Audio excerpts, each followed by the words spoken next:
Okay, let's get going because there's a fair amount to cover in a short amount of time.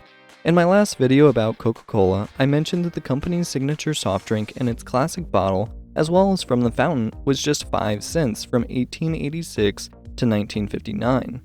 From the year the Statue of Liberty officially opened to the year Alaska and Hawaii became states, that is to say, a 73-year duration. After I brought it up, I had mentioned that if anyone was interested in me making a video about it, they should let me know down in the comments. Well, Ryan, this one's for you. It's time to break open your piggy banks as we learn something new. I'm going to keep the background section of this video very brief as I covered it in depth in my last video, which you can find here in the video about Coca-Cola's World War II era soldiers. Instead, we are going to jump right in and start discussing the 5-cent phenomena. The Coca-Cola Company maintained this price for several reasons, including bottling contracts the company signed in 1899, advertising, vending machine technology, and a relatively low rate of inflation. The fact that the price of the drink was able to remain the same for over 70 years is especially significant considering the events that occurred during that period, including the creation of Pepsi, World War I, the Prohibition, changing tax rates, a caffeine and caramel shortage, and World War II. Basically, the context you need for this episode is that in 1886, Dr. John Stith Pemberton produced the first Coca-Cola syrup. Then on May 8th of the same year, he took his syrup to a local pharmacy in Atlanta, Georgia, and began selling it there as a fountain drink for 5 cents a glass, or around $1.51. Coca-Cola chose the 5-cent price very deliberately. Even in the late 1800s, the fountain drinks were around 7 or 8 cents. And Pemberton wanted his drink to be seen as an affordable option. Yet he wouldn't remain at the company he founded for very long, selling his stake in the company to Asa Candler in 1888.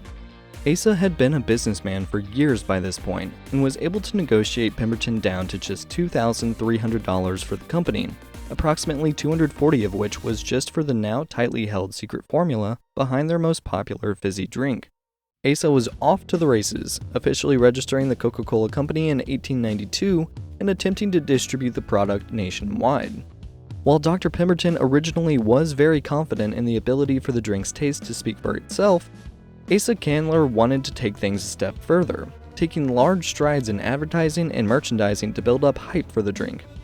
But he was a firm believer that the future of soft drinks, as they had recently started being called, was as fountain drinks.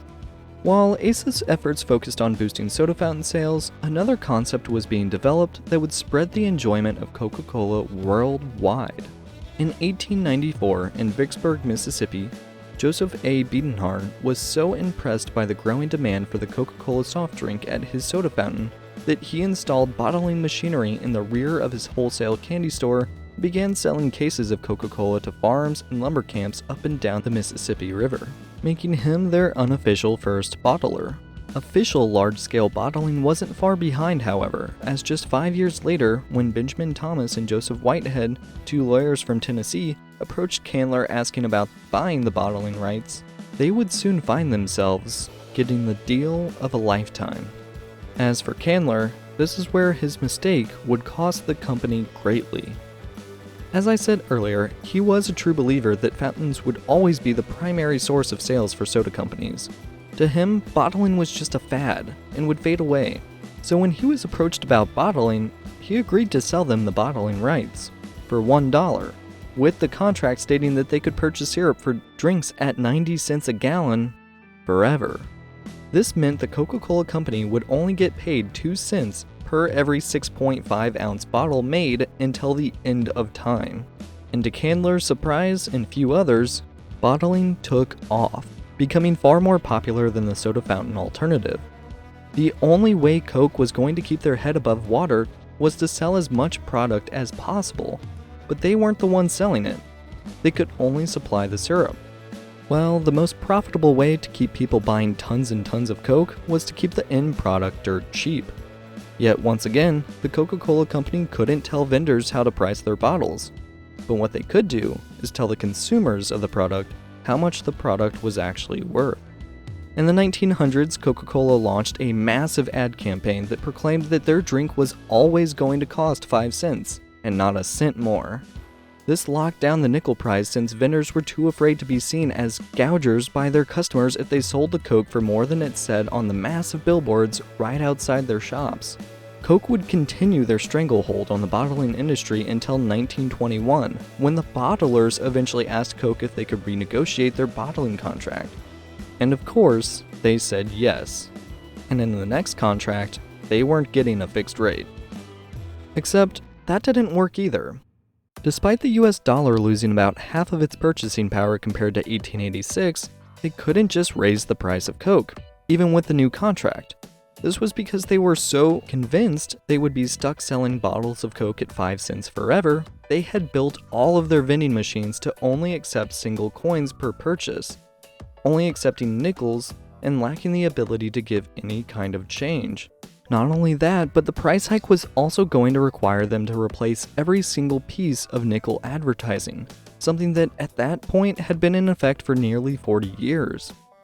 So for these reasons, along with the fact that their consumer base had been convinced, for some over the course of their entire lives, that a Coke was worth 5 cents and not a single cent more, it wasn't going to be simple for Coke to just increase their prices. This meant they had to get creative. And boy, did they sure try some crazy plans. Like at one point, they asked President Eisenhower to put a 7.5-cent coin into circulation, one that would be the same size as a nickel, fitting perfectly into their vending machines. They also tried to basically turn their vending machines into a weird, sad form of slot machine. For every 8 bottles they stocked, they would stock an empty one. That meant that if you were the 9th customer, you would get just an empty bottle and would either have to buy another one or just leave sad and thirsty with a wallet that was 5 cents lighter. These plans would all fail, and eventually all that was left for Coke to do was to wait for the billboards to fade from their customers' minds and for vending machines to slowly get replaced with smarter, more well-equipped alternatives that could accept larger payments and give change. So why did a Coke cost 5 cents for 73 years? Short-sighted business decision-making, signing a contract without giving much thought as to how it would impact the company in the future, and lastly, because Coca-Cola said so. Thank you for watching Learn Something New. I know I mentioned this in my last video, but I can't express enough my gratitude for the support you all have been giving the channel. In just 2 weeks' time, you've helped me grow the channel by over 2,200 subscribers. That is just amazing. Your views, subscriptions, likes, shares, and comments are all helping grow this channel so fast. I appreciate the support and will continue working hard to make it worth your while by producing the kind of content you want to see. Thanks again, and I'll see you in the next one.